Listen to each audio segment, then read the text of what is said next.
Joining us now, one of two Republicans on the panel, Congressman Adam Kinzinger of Illinois. Congressman, thanks so much for joining us. Your colleague, Congresswoman Zoe Lofgren, also a committee member, says the committee tomorrow will be, quote, connecting the dots between extremist groups and people in government. Do those dots connect right up to the former President Trump? Well, hey, Wolf, good to be with you. And I'll have to save all that thunder for tomorrow, of course. And as we lay out the case in front of people, to show them just how close, how bad January 6th was. I think even more importantly than that day is what led to it. And, what has been done since to change it? The answer is really not much. And so I think it'll be an impactful hearing tomorrow. And we'll just let the facts speak for themselves, as we've been doing all along. And quite honestly, if you look at all the hearings up to this point, it's been Republicans, mostly Republicans appointed by President Trump, making that case on our behalf. Well, speaking of that, we expect to hear excerpts tomorrow from former White House counsel Pat Cipollone's taped, more than 7-hour interview that you guys did with him the other day. Will he shed light specifically on Trump's action or inaction during the January 6th attack? Well, again, on tomorrow, I'll have to leave those details to during the actual hearing tomorrow. But as it's been reported, we had quite a bit of time with Pat Cipollone. He was cooperative.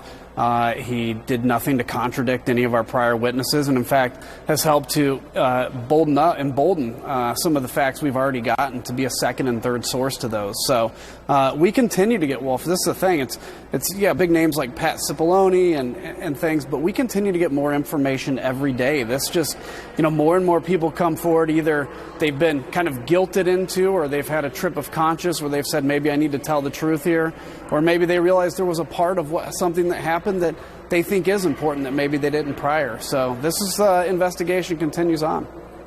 CNN has learned that the Select Committee, your committee, won't be holding another hearing on Thursday. There had been reports that they were planning on doing that as well, that it supposedly had been under consideration. Why the delay? Yeah, so it's going to be next week now, and because we just keep getting more and more information, with obviously the meeting with Pat Cipollone, the discussion, and the stuff that comes in every day. We just have figured that it's probably better to do this next week with more of that information presented before the American people. And we're going to specifically be talking about, on top of other things, what was the president doing during the 187 minutes the Capitol was under attack. And, I'll tell you a quick spoiler alert, not much. And so the American people need to see exactly what a man who swore to protect and defend the Constitution, all branches of the government, was doing during that time. And so, yeah, it would be nice to do it Thursday, but we figured it's probably better to do it next week so we can incorporate more information for people. So you just need a little bit more time to prepare. What will be the thrust, the major theme of the hearing next Thursday, or next week, I should say? Yeah, so again, it's going to be, some of it will be wrapping up what we've learned so far, but it'll be looking at the actual attack. Where was the president during that time? We've had little bits of previews on that, people saying that, he was in the Oval Office and television was on, etc.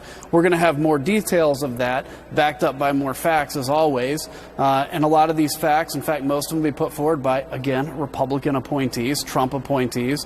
And then I think specifically looking at what is the president's actions during that time or lack of action, how did that contribute to accelerating violence? So this is important to put out in front of people. And look, all we want, this isn't about politics to me.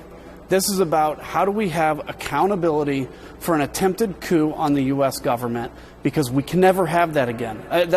We can never have that again. Whoever takes power one day or the next, that's all fleeting. It's temporary. I've been in Congress 12 years. We've been under different presidents, different leaderships in Congress all the time. That changes. What doesn't change is when the very fabric of the Constitution is violated, unless we have accountability, and that's what we need. Can you tell us what day next week this hearing will take place?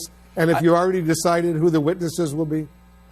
Yes, all that's been decided. I don't want to get in front of the committee if they haven't announced the date yet, but it'll be, like I said, it'll be next week, and the witnesses will be announced with that. But I'm looking forward to it. I have a role in it, and it'll be interesting to put that in front of the American people. Again, they can look at that with an open mind and make their own decision.